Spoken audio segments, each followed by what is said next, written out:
Alrighty, welcome back everyone. We just got into all of the players that just have to have a huge couple of weeks as we head into this season, but let's get into some conference questions now. I realize that says ACC, I apologize, it should say Big 12, but we will do our best to handle that today.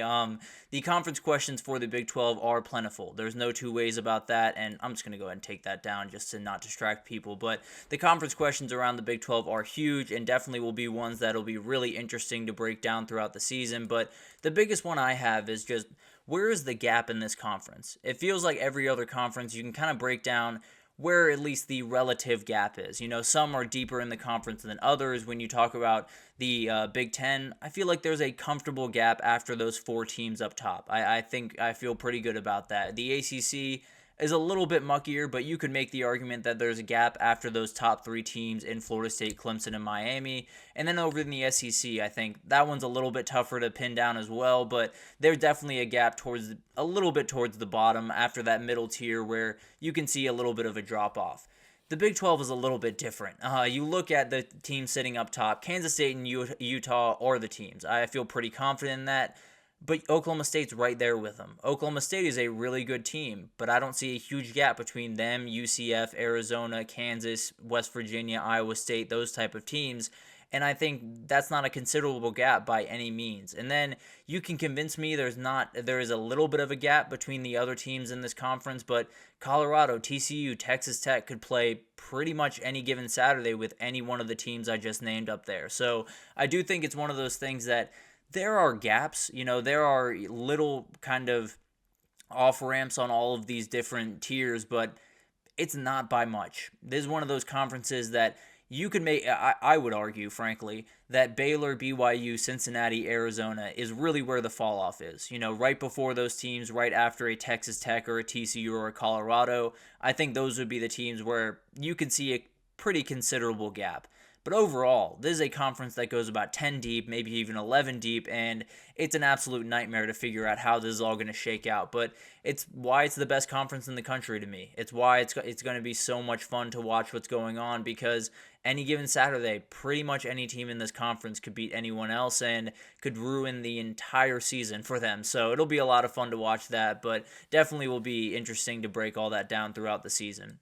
I do want to get into Cam Rising here for a second, because my question is, if Cam Rising is healthy, is anyone touching Utah? Because that's been the thing. Over the last 3 years, Utah has been played incredible football over in the Pac-12, and the only thing that's gotten in their way of winning a Pac-12 title has been this guy's health. That's the only thing that has really kept them from being that top team year over year and winning all these conference titles. So you look at this Utah team, and they have so much going their way. They have so much stability. I think bringing in Dorian Singer was one of the best pickups in the portal this past cycle. But overall, you look at what they can do on the football field, and I love KSU. I love Oklahoma State. I have much more questions about what I'm getting on a Saturday from those two teams than I do from Utah. And it doesn't necessarily mean to say that they can't compete with Utah if they're playing their A-plus football.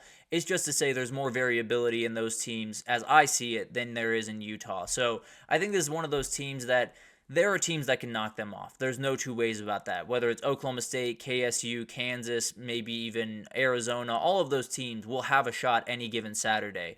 My question is, going through a 12-game season, is there anyone that's going to be able to really keep up with this team? Is there anyone week over week that is going to be able to win the number of games that Utah is going to be able to win and play the level of quarterback play that Utah is going to get? So it's one of those things that is going to be kind of hard to figure out. We'll obviously figure out only if Cam Rising is healthy and they run away with this thing. We'll know an answer. If he gets hurt and they don't, maybe we'll know an answer that way. But overall, I think there's teams that can compete with this team, no two ways about it. And frankly, I do think there's a world where Cam Rising stays healthy and they don't make the Big 12 title. But as of right now, going into the season, you see what Utah's been able to do over the last couple of seasons.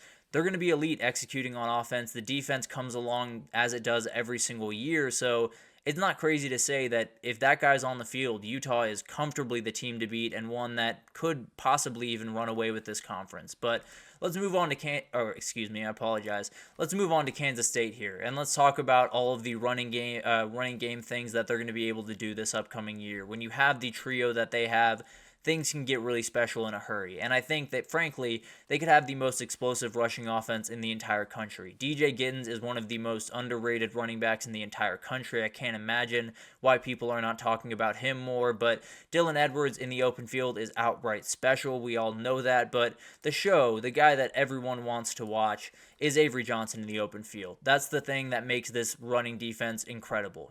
Everyone has a really good running back duo, at least when you're trying to compete for a national title. You have a DJ Giddens, Dylan Edwards type duo in your room. There's no two ways about that.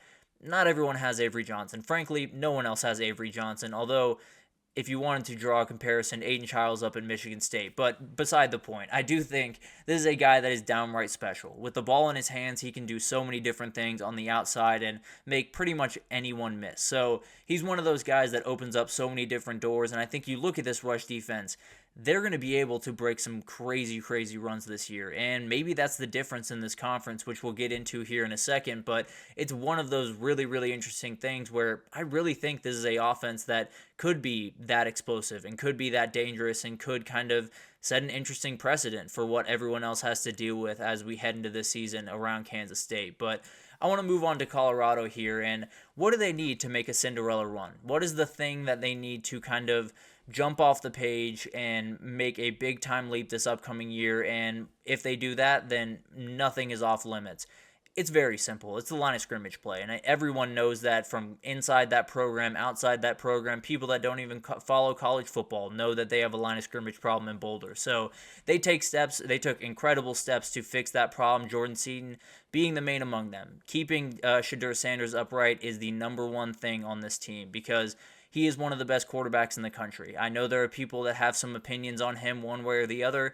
The kid can put the ball anywhere he wants, and it's another reason why I found all the discourse around the fake, or the quote-unquote fake clip, the very real clip that came out from Colorado practice, because they don't have to do that. Shedeur makes plenty of plays that they can put on highlight reels that they do not have to splice together. But overall, keeping that guy upright, making sure he can stand in the pocket and make plays is the only thing that is stepping in this team's way. They have so many talented receivers out wide. Injuries also could totally derail this, but I'm not picking with injuries in mind. So I do think that's a huge thing for them. When you can keep this guy upright, when you can keep Shedeur Sanders upright and let him digest an defense, there's very few that he can't pick apart. There's very few that he can't torch, and that's going to be the biggest thing. The Cinderella run is in the cards for this team.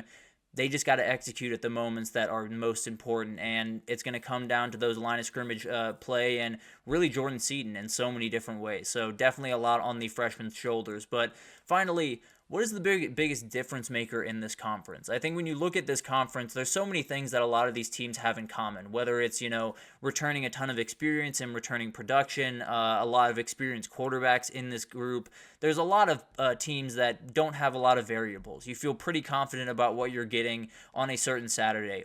Oklahoma State, Mike Gundy plays really good football. We know that. They're a little bit more variable, as we've seen over the last couple of years, but you're going to get good football. Iowa State returns a ton of people. You're going to get solid football from that group. I feel very confident in that. But on the other side of that, a lot of other teams have that. A lot of other teams have continuity. A lot of other teams have quarterbacks that feel comfortable in their system. So what's the difference? What's the thing that will put that team that ends up winning the title? What will put them over the hump that they need to get over? Is it, a outright talent level, which would give maybe someone like Kansas State or Colorado a little bit better of a shot? Is quarterback play and line of scrimmage play the most important thing? Because, that might lend itself to Utah a little bit.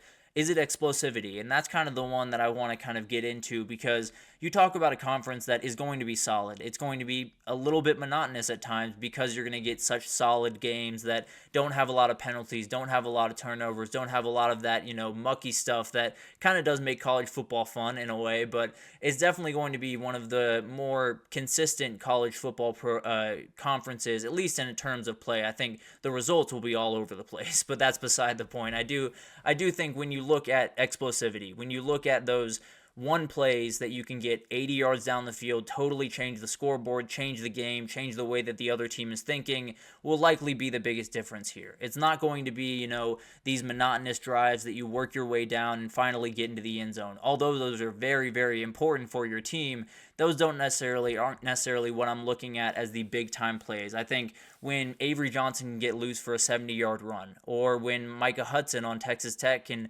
get deep and catch an 80-yard pass, whatever that looks like, getting those big time plays that change a game in an instant, I think could be the thing that changes this entire conference that, frankly, when you look around it, has a ton of teams that are going to play just good football. They're going to play really solid football, and they're going to be ready to roll pretty much every single day. So maybe it's getting over top. Maybe it's making those plays that a lot of others miss. Maybe it's, making that 70-yard touchdown in the middle of the second quarter. That makes all of the difference. So that tends to be what I'm watching right now, the explosivity of these offenses, and whoever has that the most, I tend to believe it's going to be Kansas State, but obviously there's plenty others that could make that happen. So definitely will be really, really interesting to watch. But let's take our last break here, and when we come back, we're going to do a little bit of a Friday headline wrap up. There's so many different headlines to get through, but we'll jump into it right after this, so stick with us.